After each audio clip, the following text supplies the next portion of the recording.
From Leo Strauss's perspective, there is always a conflict between philosophy and society.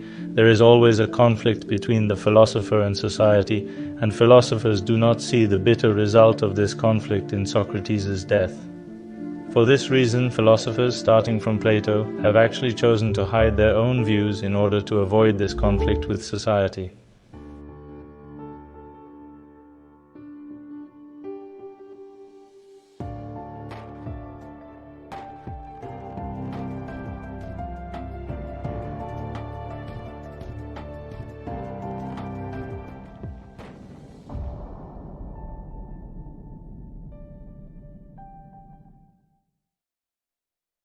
Hello everyone from Istanbul School. Dear viewers, we will talk about the modern equivalent of Islamic philosophy. Our guest is Prof. Dr. Mehmet Cüneyt Kaya.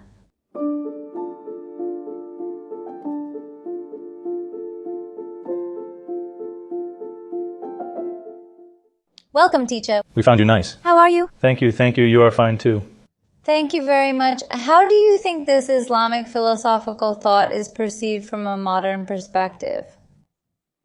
Yes, we have to associate the academic beginnings of Islamic philosophical studies with Orientalism. It has very well continued as a living tradition in the Islamic world. Philosophy has had an important place as an integral part of Islamic thought, but looking at it from the outside, reading and evaluating it as an academic object, so to speak, begins with Orientalism. From the mid-19th century, roughly speaking, we can say that it started. Therefore, from the early period, from the beginning of Orientalism, we should note that there was an intense interest in what we call Islamic philosophy. Why? Because Islamic philosophy constitutes an area that Orientalists can easily penetrate. The intellectual accumulation of the West, especially its deep connections with classical Greek philosophy, constitutes one of the main reasons for this interest. The basic concepts and theories of ancient Greek philosophy found their counterparts in Islamic thought and were enriched with original interpretations by Islamic philosophers. This situation paved the way for Orientalists to be more interested in the study of Islamic philosophy and to carry out intensive studies in this field. Since Islamic philosophy was built on the legacy that had been handed down to the Islamic world from antiquity, Plato, Aristotle, the Hellenistic period, and the philosophical accumulation in the late antique period was a philosophical heritage that Europe has been focusing on and striving to discover since the Renaissance period. So it was quite easy for them to easily establish a connection between Aristotle's theories and Ibn Sina's and Farabi's theories. Therefore, we know that from the early period onwards, Orientalists had a special interest in the philosophical activity in the Islamic world. The motives behind this translation movement, how it was translated from Greek into Arabic, which concepts were translated and how they were translated became an important subject of philological studies. Therefore, we can say that the basic assumptions and approaches in Orientalism's view of the Eastern world and the Islamic world in particular, due to the fact that the studies of Islamic philosophy started with Orientalism at the academic level, were also significantly influential in its view of Islamic philosophy. In this context, if we were to describe very roughly the Orientalist view of the East, they describe a world where there is no rationality, science, or philosophy in the Eastern world, where the Eastern world lives a life facing the afterlife, where more mystical traditions and perspectives dominate. This is the Eastern and Islamic world in their minds. In fact, we still see that this is how it is thought sometimes. We still see traces of this. It is not something that has disappeared. In other words, the Islamic world and the thoughts about the East, where the atmosphere in the tales of 1001 Nights reflects the truth, can still somehow come across. Now, this perspective towards the East and the Islamic world has also clearly shown itself in the readings of Islamic philosophy by Orientalists. For example, we know that there were perspectives and approaches that interpreted Islamic philosophy as a very mystical philosophy in the early period. An Orientalist named Meren, who published some of Ibn Sina's texts in the late 1800s, brought all these texts together and put the title Ibn Sina's mystical treatises under the title. However, these are not mystical in essence, but because that is what he wanted to see, he found it and could define them that way. We also see that they tried to adapt Islamic philosophy to their own medieval perceptions in a similar way. As we have emphasized in our previous conversation, Islamic philosophy was only adapted to the conflict between religion and philosophy in the Latin Middle Ages, or because it focuses on the conflict between reason and religion. We can say that Orientalists were looking for something similar in Europe in the Islamic world. An important work in Islamic philosophy studies has focused on the conflict between religion and philosophy, the conflict between revelation and reason from the perspective of Orientalists. Ghazali's criticism of philosophers, Ibn Rushd's responses to this, philosophers' perception of religion, they thought that these were very central issues of Islamic philosophy because they thought that there could be no other philosophy in the Middle Ages, and they tended to read Islamic philosophy by focusing only on such issues. This can be seen as another version of another Orientalist perspective. Of course, we have also come across perspectives that see Islamic philosophy as merely a mediator of the accumulation that came from ancient Greece and was later transferred to Europe through Latin translations from the end of the 10th century onwards. In other words, according to this perspective, Islamic philosophy has no value in itself. It does not have any value in essence. It is seen as a tool, A vehicle, a bridge. They took the ancient Greek heritage, translated it, hid it, so to speak, preserved it. Then they delivered it to its rightful owners, Europe. It is possible to see in Orientalist texts that such a role was also assigned in such an Islamic philosophy. In addition, another thing that we can see as parallel to this perspective or as a continuation of it is that Islamic philosophy also ended for Ibn Rushd. At the end of the 12th century, Ibn Rushd died in 1198. We can say that after this date there was no intellectual, philosophical or scientific activity in the Islamic world, and this is actually related to the bridge thing. In other words, it was transferred to its real owners, and the most important figure in this transfer is Ibn Rushd. The translation of Ibn Rushd's text opened a very important door to Latin scholasticism. Thus, what could be taken from Islamic philosophy for them was taken from Islamic generality. After that, it was no longer very important for them. They continued their own philosophical activities based on what they had taken from Ibn Rushd, Ibn Sina, and Farabi. Therefore, after the 13th century, it does not contain any value for them. It does not have any value. Therefore, we come across a judgment as if there is nothing there, no philosophical activity, which is quite common in the modern period in the Islamic world. Yes, it is still something that is being talked about. When we look at it in the modern period with Ibn Rushd, the final milestone was delivered and the task was completed regarding Islamic philosophy. In the 13th century, Islamic philosophy ended. There is a perspective that it has ended. It is a perspective that still continues. Yes, this is a serious topic of discussion. As I said, this comes from Orientalist readings, also from local Orientalist perspectives. It is becoming more and more ingrained and deep. It is becoming increasingly difficult to confirm these. It has become a bit vulgarized. A bit of Ghazali's criticism of philosophers, the fact that Ibn Rushd has no followers in the Islamic world.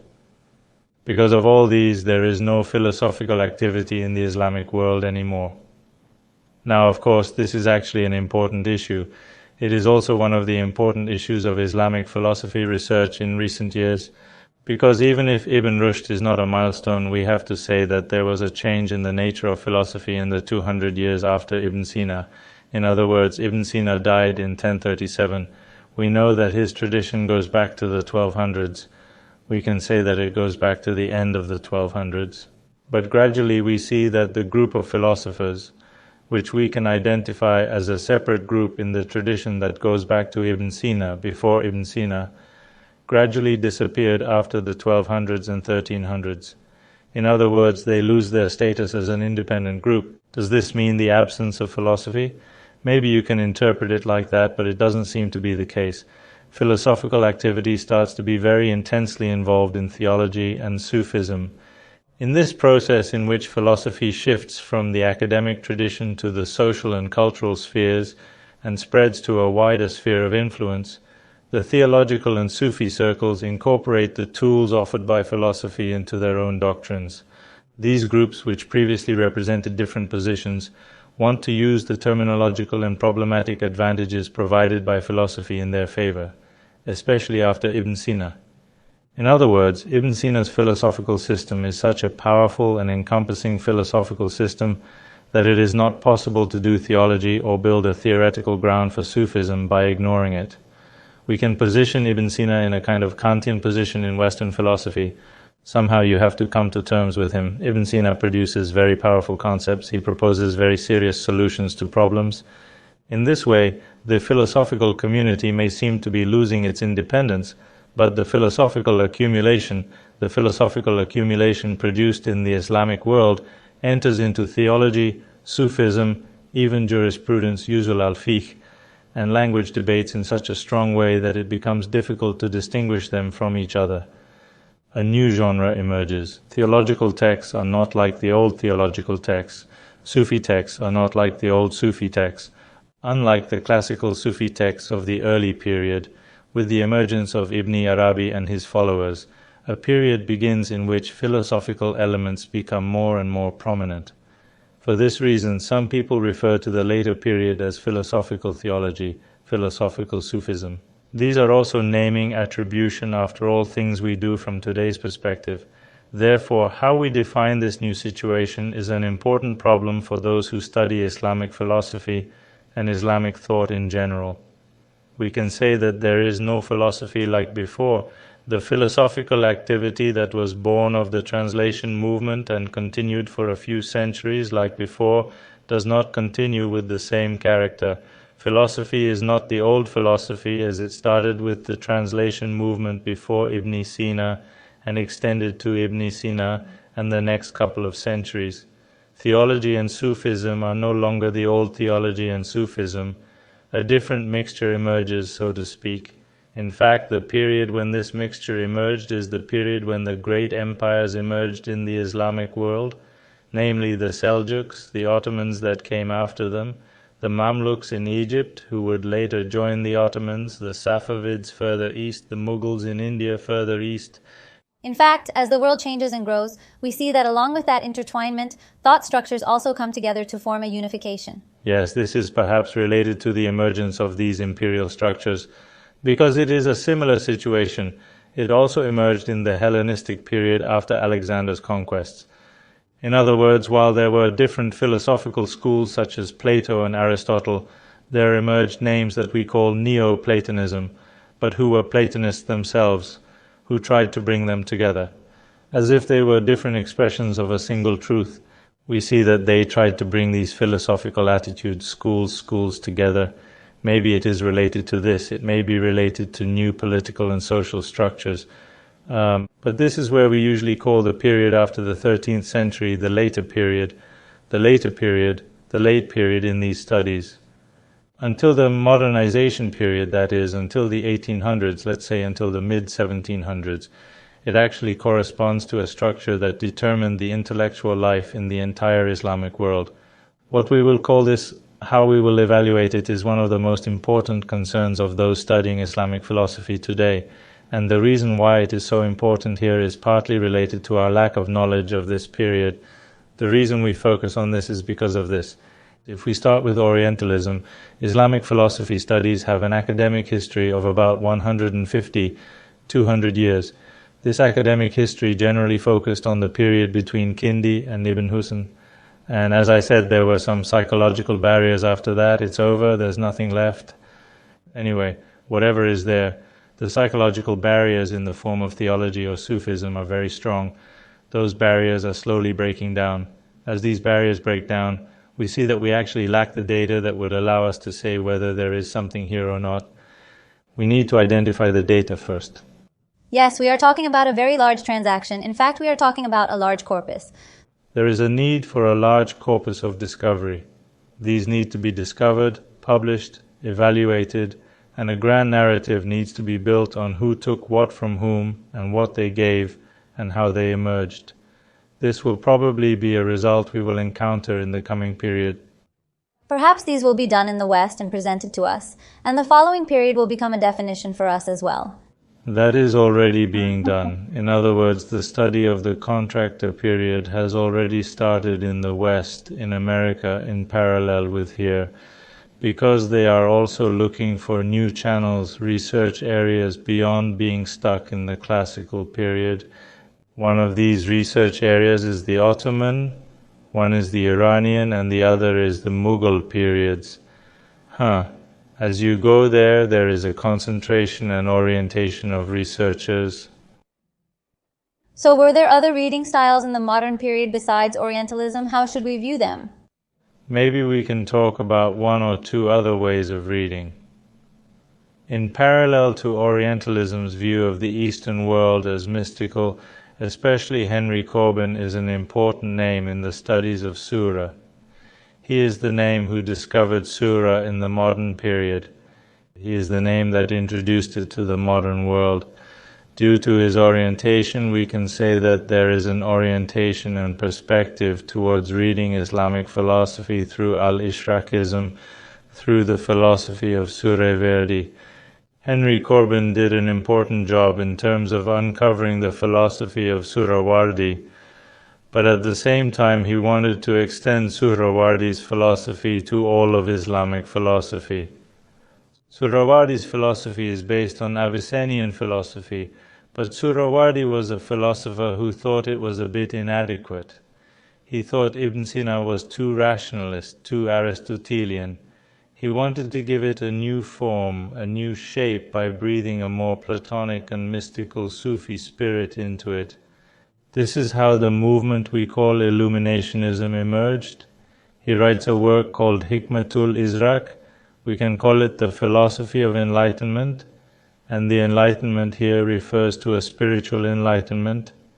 Henry Corbin is really an admirer of Suhrawardi, and the influence of Suhrawardi on Suhrawardi takes him to Iranian philosophy, to Mullah Sadra, and he wants to generalize the view he sees there, which is a kind of fusion of Sufism and philosophy to all Islamic philosophy. In this way it turns into, shall we say, a distorted point of view. It can be read as if all Islamic philosophy is a philosophy with such a mystical orientation. Another point of view stems from the famous political philosopher Leo Strauss. Leo Strauss is an important political philosopher who lived in the modern period. He is an important name known for his criticism of modernism and liberalism. He is Jewish, and his studies on Spinoza lead him to Maimonides. Maimonides, an important Jewish philosopher who influenced Spinoza, the philosopher known in our culture as Maimonides. His readings on Maimonides also lead him to Farabi, because Maimonides speaks highly of Farabi in his works. Where does all this lead? It leads to something like this. From Leo Strauss's perspective, there is always a conflict between philosophy and society. There is always a conflict between the philosopher and society, and philosophers saw the bitter result of this conflict in the death of Socrates. Therefore, philosophers, starting with Plato, have actually chosen to hide their own views in order to avoid this conflict with society. A very interesting perspective, sir. In fact, when we look at it today, we see that today's thinkers also limit themselves a bit. Yes, there is a self-censorship, according to him, and against this self-censorship, they have put forward their own fundamental views in their political philosophy, but they have done it in a symbolic language or by hiding it. Therefore, from Leo Strauss's point of view, the activity of philosophy is something that can be reduced to the conflict between religion and philosophy in the Islamic world, and the place we will look for specifically is political philosophy, the real view of philosophers. But there is only one name in the Islamic world that is suitable for this issue, and that is Farabi. Just as Henry Corbin tries to look at Islamic philosophy by focusing only on Suhrawardi, Leo Strauss and his followers also try to read Islamic philosophy by studying Farabi. This means ignoring a lot of things, namely the many philosophers who did not write on political philosophy or did not care about the conflict or relationship between philosophy of religion and philosophy. This approach emphasizes only one aspect of Islamic philosophy and ignores its rich diversity and different currents. This is not a complete reflection of philosophical traditions, but rather a reading shaped by a narrow perspective. Okay, teacher, thank you very much. This was a very explanatory comment. Thank you very much for your valuable comments. I thank you. Thank you very much. Thank you. Dear viewers, today he's talking about the perception of Islamic philosophy in the modern era. See you in the next episode. Goodbye.